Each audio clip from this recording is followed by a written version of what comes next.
अस्सलाम वालेकुम। आज हम कंबस्शन एनालिसिस के बारे में पढ़ना चाहते हैं। कंबस्शन एनालिसिस जो होता है ये एक ऐसा मेथड होगा जिसके ज़रिए आप किसी भी चीज़ का एम्पिरिकल फार्मूला मालूम कर सकते हैं। एम्पिरिकल फार्मूला सिर्फ उन कंपाउंड्स का मालूम कर सकते हैं which contain carbon, hydrogen and oxygen. तो ये जो मेथड होगा इसके अंदर सिर्फ हम मोस्टली ऑर्गेनिक कंपाउंड को इस्तेमाल करते हैं क्योंकि इनको हमने जलाना होता है और जलते सिर्फ वही कंपाउंड है which contain carbon, hydrogen and oxygen. For example जैसे ग्लूकोज है, फ्रक्टोज है या कोई भी ऑर्गेनिक कंपाउंड है उसे हम जला सकते हैं। इनऑर्गेनिक कंपाउंड जो है उनका एम्पिरिकल फार्मूला इस मेथड से आप मालूम नहीं कर सकते क्योंकि वो नहीं जलते। जैसे सोडियम क्लोराइड है या हमारे पास कोई भी इनऑर्गेनिक कंपाउंड ले लें, हत्ता कि वाटर जो है that can not be burn because it does not contain carbon. What is combustion analysis?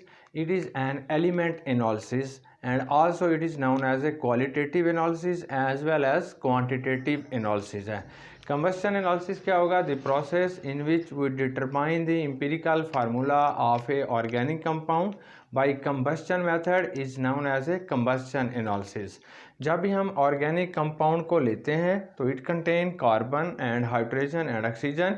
जब इसे ऑक्सीजन की मौजूदगी में जलाया जाता है तो it's can be converted into carbon dioxide and water. Carbon जो होगा वो ऑक्सीजन के साथ रिएक्शन करेगा, कार्बन डाइऑक्साइड में कन्वर्ट हो जाएगा। हाइड्रोजन जो होगा वो ऑक्सीजन के साथ रिएक्शन करेगा और वाटर में कन्वर्ट हो जाएगा। Carbon dioxide and water are known as a sole product. इस मेथड के लिए हमने एक ट्यूब इस्तेमाल करते हैं, इसे हम कंबस्शन ट्यूब कहते हैं। ये कंबस्शन मेथड के लिए ही इस्तेमाल होगी। इसका जो पहला हिस्सा होता है, पहला कंपार्टमेंट होता है, that is known as a oven. इसके अंदर एक हार्ड प्लेट लगी हुई होती है। ये जो हार्ड प्लेट होती है ये जस्ट ऐसी होती है जैसे गाड़ी में, कार के अंदर एक अग्निशन होता है, एक हमारे पास लाइटर होता है। अगर उसको प्रेस किया जाता है तो वो अंदर जाके प्लेट के साथ टकराता है और जब आप उसे बाहर निकालते हैं तो वो रेड कलर का हो चुका होता है और सिगरेट के लिए कॉमनली ड्राइवर्स जो हैं वो यूज़ करते हैं। इसी तरीके से इसके साथ इलेक्ट्रिक वायर के साथ हम इसे जोड़ देते हैं और जब ये रेड हॉट हो जाएगा तो इसके अंदर जो ऑर्गेनिक कंपाउंड होगा वो जलेगा। ए वेटेड अमाउंट ऑफ, एक ख़ास अमाउंट जो आपने वेट कर लिया है वो ऑर्गेनिक कंपाउंड की हम लेते हैं और इस प्लेट के अंदर डाल देते हैं। Weighted amount of organic compound is taken and place in this hard plate. जब ये सुर्ख होगा, जब आप इसको इलेक्ट्रिक सर्किट के साथ जोड़ेंगे तो इसके अंदर करंट जाएगा और ये सुर्ख हो जाएगा, ये जलना शुरू हो जाएगा। तो कार्बन डाइऑक्साइड यहाँ से बनेगी। कार्बन जो होगा it can be change into carbon dioxide और हाइड्रोजन जो होगा it can be change into water.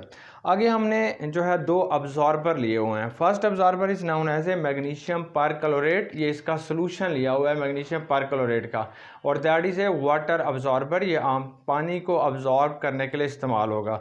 इस एक्सपेरिमेंट को शुरू करने से पहले हमने मैग्नीशियम परक्लोरेट का वज़न किया हुआ था कि ये कितना होता है। मैग्नीशियम परक्लोरेट का हमें ऑलरेडी वज़न मालूम है कि इसके अंदर इतने मिकदार के अंदर मैग्नीशियम परक्लोरेट मौजूद है। जब पानी इसके ऊपर से गुजरेगा तो ये जो मैग्नीशियम परक्लोरेट है ये वाटर को अब्जॉर्ब कर लेगा। इस तरीके से डिफरेंस मेथड के ज़रिए पहले इसका मैस कितना था, जब वाटर अब्जॉर्ब हो गया फिर कितना इसका मैस हो गया तो वाटर का हमारे पास मैस आ जाएगा। Similarly, we use 50% potassium hydroxide for carbon dioxide absorber। तो 50% पोटाशियम हाइड्रोक्साइड ही क्यों लेते हैं? अगर हम KOH सॉलिड ले लें, 100% ले लें तो that is a solid. Solid जो है वो इसको अब्जॉर्ब नहीं करेगा। अगर हम 10% लेते हैं, 40% लेते हैं तो वो कार्बन डाइऑक्साइड मुकम्मल तौर पर इसके अंदर अब्जॉर्ब नहीं होती। इसलिए हम इसका 50% सोल्यूशन बना लेते हैं पोटाशियम हाइड्रोक्साइड का, और जितनी कार्बन डाइऑक्साइड इसके ऊपर से गुजर रही होती है ये सारी इसको अब्जॉर्ब कर लेगा।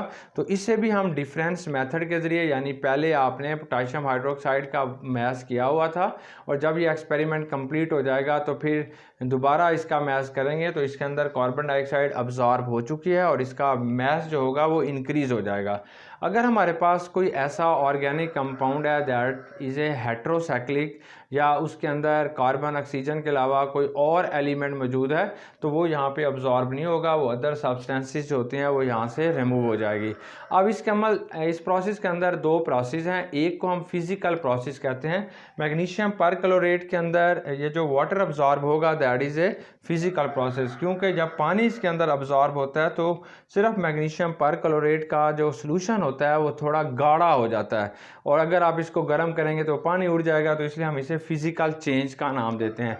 लेकिन ये जो पोटाशियम हाइड्रोक्साइड होगा, जब इसके अंदर कार्बन डाइऑक्साइड अब्जॉर्ब होती है तो that is a chemical process. तो ये एक केमिकल प्रोसेस है। यहाँ पे क्या होगा कि ये कार्बन डाइऑक्साइड होगी, जब ये पोटाशियम हाइड्रोक्साइड के साथ मिलेगा तो ये इसके नतीजे में it can B form potassium carbonate बनेगा और प्लस वाटर बनेगा। तो इसलिए हम इसे कहते हैं कि that is a chemical process. और इस अमल में कौन से फार्मूलाज इस्तेमाल होते हैं, अब हम वो लिख लेते हैं।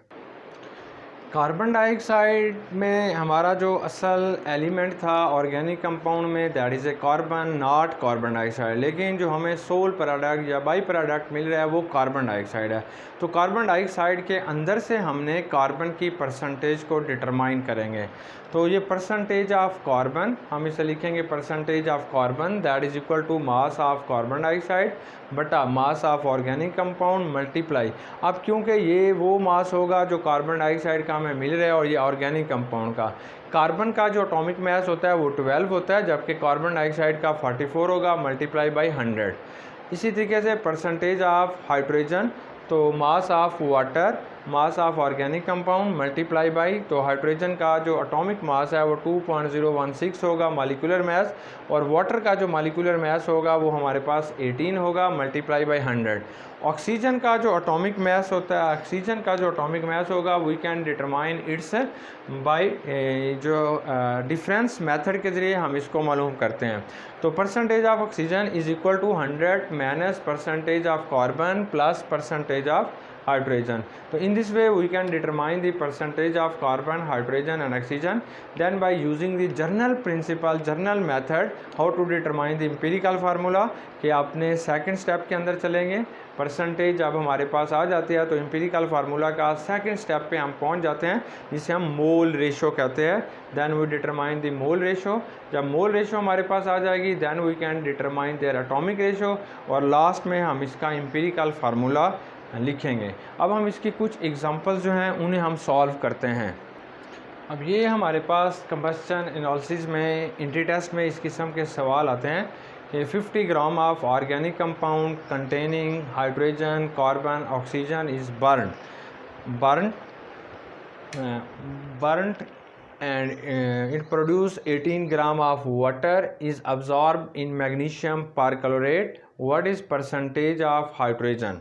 तो इसके लिए हम इसका फार्मूला अप्लाई करेंगे। परसेंटेज ऑफ हाइड्रोजन बराबर है mass of water produce in magnesium perchlorate divided by mass of organic compound multiply by 2 divided by 18 multiply by 100। तो ये सारी डाटा हमने फिट किया, तो इसका जो जवाब होगा वो 4% आएगा, यानी इसके अंदर हाइड्रोजन जो है इस मॉलिक्यूलर कंपाउंड के अंदर, इस ऑर्गेनिक कंपाउंड के अंदर 4% है। Next question is that if we have 12 gram of organic compound containing hydrogen, carbon, oxygen is burned, 11 gram of carbon dioxide is absorbed in potassium hydroxide. What is percentage of carbon? तो percentage of carbon हम mass of carbon dioxide divided by mass of organic compound multiply 12, ये इसका carbon का atomic mass है, और total carbon dioxide के molecule का मास 44 ग्राम होगा, मल्टीप्लाई बाई 100। इस फार्मूले को पुट अप करेंगे 25%, तो इस ऑर्गेनिक कंपाउंड के अंदर जो कार्बन होगा वो हमारे पास 25% होगा। अब हम तीसरी एग्जांपल को डिस्कस करते हैं। इसके अंदर हम इसका टोटली एम्पिरिकल फार्मूला मालूम करेंगे। A organic compound containing carbon, hydrogen and oxygen was subjected to ignition, was subjected to combustion analysis. It gives अगर हमारे पास उस ऑर्गेनिक कंपाउंड की जो अमाउंट है वो 0.5439 ग्राम है, और उस ऑर्गेनिक कंपाउंड को जब हम जलाएंगे तो इसके नतीजे में 1.039 ग्राम जो होगा वो कार्बन डाइऑक्साइड का बनेगा, और 0.6369 ग्राम जो है ये वाटर का बनेगा। What is it's empirical formula? यहाँ पे हम इसको मुकम्मल सॉल्व करेंगे। पहले दो क्वेश्चंस के अंदर हमने कार्बन डाइऑक्साइड और वाटर की अमाउंट मालूम की थी। अब हम पहले percentage of carbon, given amount जो कार्बन डाइऑक्साइड पैदा हो रही है 1.039, डिवाइडेड बाई जो ऑर्गेनिक कंपाउंड की अमाउंट है 0.5439 multiply by 12 divided by 14 multiply by 100 52.08। अब परसेंटेज ऑफ हाइड्रोजन क्या होगी, जो वाटर पैदा हुआ था 0.6369 divided by 0.5439 multiply by 2.016 divided by 18 multiply by 100 तो 13.11। और जो ऑक्सीजन है इसे हम डिफरेंस मेथड के ज़रिए कैलकुलेट करते हैं। तो 100 minus percentage of carbon plus percentage of hydrogen is equal to 34.77। अब हम अपना सेकंड रूल अप्लाई करेंगे। सेकंड रूल क्या था कि determine the mole ratio of each element of the compound. तो यहाँ पे आप लिखेंगे कार्बन, हाइड्रोजन एंड ऑक्सीजन। तो मोल रेशो क्या होगा कि इनके जो एटॉमिक मासेस हैं divided by their atomic mass, कि यहाँ पे जो भी परसेंटेज आ गई है उसको हमने एटॉमिक मास से डिवाइड करने हैं। तो एटॉमिक मास ऑफ कार्बन जो होगा वो 12 के बराबर है, और हाइड्रोजन का जो है ये 1 के बराबर है, ऑक्सीजन का जो है वो 16 के बराबर है। तो कार्बन का जो जवाब आएगा 4.34, 13 और 2.17। अब हम थर्ड स्टेप की तरफ जाएंगे, that is known as a atomic ratio, कि least one is divided on all. तो लीस्ट वन वैल्यू जो होगी ये 2.17 है, सब पे डिवाइड कर देंगे तो कार्बन 2 आएगा, हाइड्रोजन 6 आएगा और ऑक्सीजन 1।